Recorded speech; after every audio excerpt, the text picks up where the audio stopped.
നിങ്ങൾ തന്നെ ഉണ്ടാക്കും. ഇപ്പോൾ ഞാൻ അദ്ദേഹത്തോട് ചോദിച്ചു, ഇന്നലെ അദ്ദേഹം എന്നെ പറ്റി പറഞ്ഞ നല്ല വാക്ക് ചോദിക്കുമെന്ന് ഞാൻ വിചാരിച്ചു. അത് നിങ്ങൾ ചോദിച്ചില്ല. എന്നിട്ട് വീണ്ടും പറയാം, നിങ്ങൾ കുത്തിത്തിരിപ്പിൻ്റെ ആശമരം. അപ്പോൾ കുറച്ചുകൂടി ഇപ്പോൾ ഈ ആരോഗ്യരംഗത്തെ പോലത്തെ കുറേ പ്രധാനപ്പെട്ട വിഷയങ്ങൾ, പാവപ്പെട്ടവരെ ബാധിക്കുന്ന, സാധാരണക്കാരെ ബാധിക്കുന്ന വിഷയങ്ങളിലേക്ക് നിങ്ങളും കൂടി ശ്രദ്ധ പതിപ്പിക്കണം എന്നാണ് എൻ്റെ അഭ്യർത്ഥന. രാവിലെ 9 മണിയാകുമ്പോൾ വേറെ ആകാശത്ത് നിന്ന് വാർത്ത ഉണ്ടാക്കി. ഇന്നലെ ചില മാധ്യമങ്ങൾ, ഇപ്പം ഞങ്ങൾ ജയിച്ചല്ലോ, ഞങ്ങൾ ജയിച്ചില്ലേ നിലമ്പൂർ. ചിലർ പരിശോധന നടത്തി, ചിലർ പറയണ കേൾക്കുമ്പോൾ എനിക്ക് തന്നെ സംശയം. ഞാനൊന്ന് പിച്ച് നോക്കി, നമ്മൾ തന്നെയാണോ ജയിച്ചതെന്ന്. ചിലരുടെ കണക്കുകൂട്ടലും കണക്കൊക്കെ പറയണ കേൾക്കുമ്പോൾ ജനങ്ങൾ ഞങ്ങളെ ജയിപ്പിച്ചില്ലേ, അതൊന്ന് അംഗീകരിക്കും. ഒരാഴ്ചത്തേക്കെങ്കിലും, ഒരാഴ്ച കഴിഞ്ഞ് തുടങ്ങിക്കോ.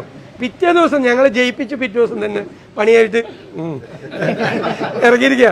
അപ്പം അത് വേണ്ട. ഞങ്ങൾ പറയില്ലേ, ഞങ്ങൾ കുടുംബമാണ്, ഒരു കുടുംബമാണ്. ആ കുടുംബത്തിലുണ്ടാകുന്ന ചിലപ്പോൾ ജ്യേഷ്ഠാനിയന്മാർ തമ്മിൽ ചിലപ്പോൾ വഴക്കൊക്കെ ഇടുക, ഞങ്ങൾ തമ്മിലും വഴക്കൊക്കെ ഇടും. പക്ഷേ ഞങ്ങളെല്ലാവരും കൂടിയാലോചിച്ച് ഒരുമിച്ച് ഒരു തീരുമാനം എടുക്കുകയുള്ളൂ. അത് നോക്കിക്കും നിങ്ങൾ.